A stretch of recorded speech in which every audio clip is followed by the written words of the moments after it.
గురుభ్యో నమః. బుధుడు లగ్నంలో అంటే వరమా లేదా శాపమా? ఈ గ్రహం అదృష్టం ఎలా మారుస్తుంది? ఈ సులభమైన చర్యలు తీసుకుంది. బుధుడు లగ్నంలో ఉన్నప్పుడు వ్యక్తి యొక్క బుద్ధి మరియు మాట్లాడే పద్ధతి మరియు వ్యక్తిత్వంపై ప్రత్యక్ష ప్రభావం చూపుతాడు. బుధుడు శుభస్థితిలో ఉంటే వ్యక్తి తెలివైన, ప్రభావవంతమైన వ్యక్తి, విజయవంతమైన వ్యక్తిగా అవుతాడు. కానీ అశుభుడైతే కనుక బుధుడు గందరగోళము, అస్థిరత తెస్తాడు. బుధవారం నోము, గణేష పూజ మరియు పచ్చరత్నము ధరించడం వల్ల మంచి చర్యలుగా పరిగణించబడతాయి.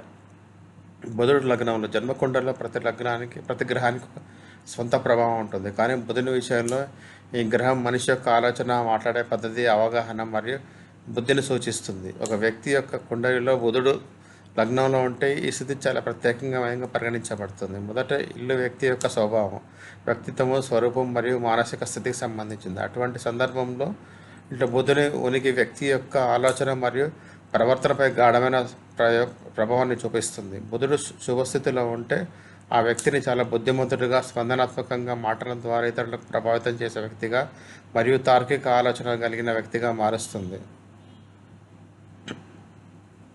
అలాంటి వ్యక్తులు విద్య, కమ్యూనికేషన్, మీడియా, వ్యాపారం, సృజనాత్మకత పట్ల ముందుంటారు. కానీ బుధుడు అశుభస్థితిలో ఉంటే కనుక అదే గ్రహం గందరగోళం, అబద్ధాలు, తెలివితేటలు మరియు అస్థిరతను కూడా ఇవ్వగలదు. అందువల్ల కుండలి బుధుని ప్రభావాన్ని అర్థం చేసుకోవడం చాలా ముఖ్యం. బుధుడు లగ్నంలో ఉంటే కనుక ఏ ఫలితాలు ఇస్తాడో, దాని సకారాత్మక మరియు నకారాత్మక ప్రభావాలు ఏమిటి, మరియు ఏ చర్యలు తీసుకుంటే దాని సమతుల్యత నిలబడుతుందో ముందు తెలుసుకుందాం. బుధుడు లగ్నంలో ఉండడం వల్ల సకారాత్మక ప్రభావాలు: బుద్ధి మరియు తీక్షణమైన మెదడు. ఎవరి కుండలిలో అంటే ఎవరి లగ్నంలో బుధుడు ఉంటాడో వారు తీక్షణమైన మెదడు మరియు అవగాహన కలిగి ఉంటారు. వారి ఆలోచన స్పష్టంగా ఉంటుంది మరియు ఏ విషయాన్ని అయినా త్వరగా గ్రహిస్తారు. సంభాషణ నైపుణ్యం. ఇలాంటి వ్యక్తులు మాటల మాంత్రికులుగా పరిగణించబడతారు. వారు తమ విషయాన్ని అలా ముందుకు తీసుకొస్తారు, ఎదుటి వ్యక్తిని వెంటనే ప్రభావితం చేస్తారు. వారికి సంభాషణ రాయడం, చదవడం మరియు ప్రజా సంబంధాల నైపుణ్యం ఉంటుంది. వృత్తిపర విజయం. బుధుడు వ్యాపారం మరియు సంభాషణకు సంబంధించిన గ్రహం. అందువల్ల ఎవరి బుధుడు లగ్నంలో ఉంటే వారికి వ్యాపారం, మార్కెటింగ్, బోధన, మీడియా మరియు రచన వంటి రంగాల్లో విజయం లభిస్తుంది. యువకుల వంటి వ్యక్తిత్వం. ఈ బుధుని స్వభావం చంచలంగా మరియు యవ్వనంతో ఉంటారు. అందువల్ల ఇలాంటి వ్యక్తులు వయసులో చిన్నగా కనిపిస్తారు మరియు ఎల్లప్పుడూ శక్తితో ఉంటారు. రాజీపడే సామర్థ్యం. ఈ వ్యక్తులు ఏదైనా వివాదాల మధ్య మార్గం కనుక్కోవడం నిష్ణాతులు, దౌత్యం మరియు బుద్ధితో పరిస్థితులు నిర్వహించగలరు.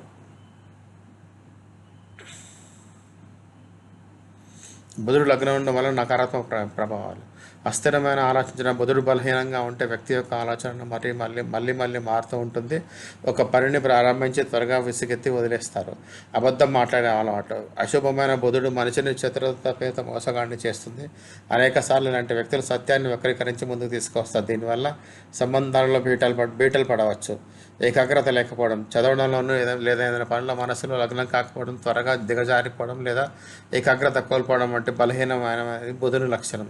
పనితీరు లోపం మరియు ఆందోళన. బుధుడు బలహీనంగా ఉంటే వ్యక్తి మళ్ళీ ఆలోచిస్తూ ఉంటాడు మరియు చిన్న విషయాలకు కూడా ఒత్తిడి అనుభవిస్తాడు. మాట్లాడడంలో చేదు.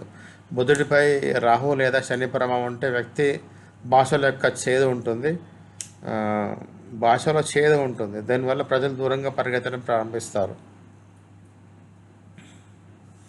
బుధుని బలోపేతం చేయని చర్యలు.